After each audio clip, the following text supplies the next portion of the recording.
Welcome to the deep dive. Today we're looking into the UK housing market. Specifically, we've got this latest Rightmove report from October 2025, and it paints a picture of, well, resilience. But at the same time, you sense this real caution from buyers and sellers. So our mission is figuring out how those two things fit together. How can the market be stable when price growth seems so sluggish? It feels like a paradox, doesn't it? It really does. And I think the key is understanding what stability means right now, especially after all the volatility we've seen. If you look at the numbers, asking prices only edged up 0.3% in those 4 weeks to October 11th. Right, 0.3%. Yeah, which is, way off the usual long-term average for autumn. That's normally closer to, 1.1%? So that slow pace, that's definitely where the caution comes from. Okay, so that explains the caution, but where's the resilience then? Well, the resilience is clearer when you look year on year. The average asking price across Britain, it was down just 0.1% compared to last October. Considering the huge jump in interest rates we've all been dealing with, the fact it's basically held steady suggests the market's kind of absorbed that shock. It's found its footing, maybe. Okay. But, holding steady at more than 0.3% growth, isn't that just stagnation?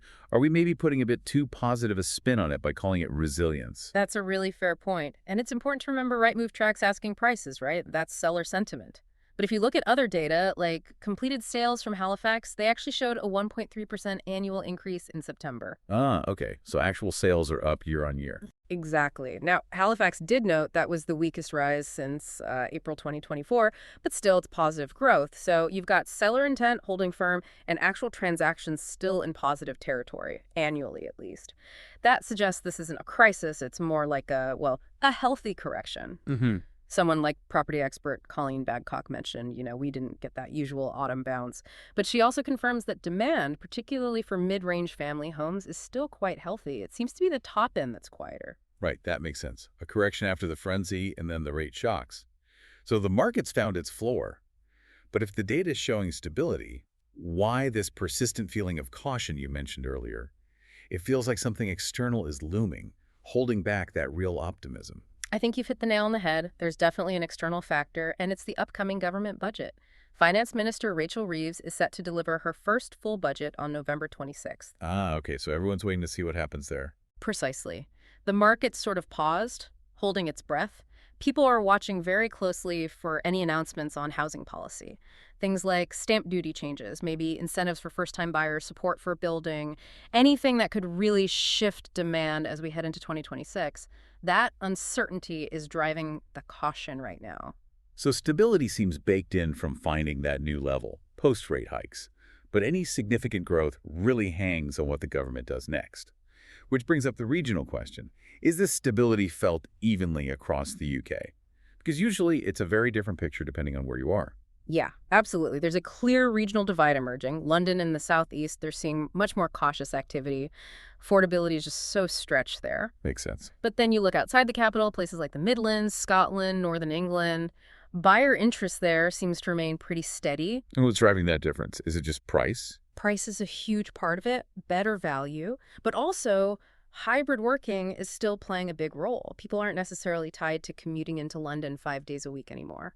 That opens up regions that offer better value, maybe more space for family moves. And thinking back to Colleen Babcock, she saw this leading to, a healthier environment for sustainable growth. Because mortgage rates are coming down a bit, and there's more property actually available. Exactly. Lower rates, meeting more supply, creates a better foundation. But that sustainable growth really does hinge on building more homes. The government has that target, don't they? Constructing 1.5 million new homes over the next 5 years. They do. A very ambitious target. Very. And if this budget actually includes measures to stimulate that kind of investment and really encourage home building, then the underlying conditions, more stable rates, inflation easing off, they could support some modest gains next year. Okay, so let's try and wrap this up. What does this all mean for you listening? Well, the UK housing market, as we see it in late October 2025, seems steady. It's shown resilience. It feels fundamentally sound. The expectation seems to be for modest gains in the coming months, but with a big if hanging over it related to policy. That's the key takeaway. It feels cautiously optimistic, but it's definitely reliant on that upcoming policy. And maybe the final thought, the thing for you to mull over, is this. Analysts seem confident the budget will deliver something on housing to unlock that pent-up demand. But what if it doesn't? What if the November budget falls short on housing and infrastructure investment? Does that pent-up demand just evaporate? Could this period of stabilization actually tip into a more pronounced correction? That's the big question mark right now.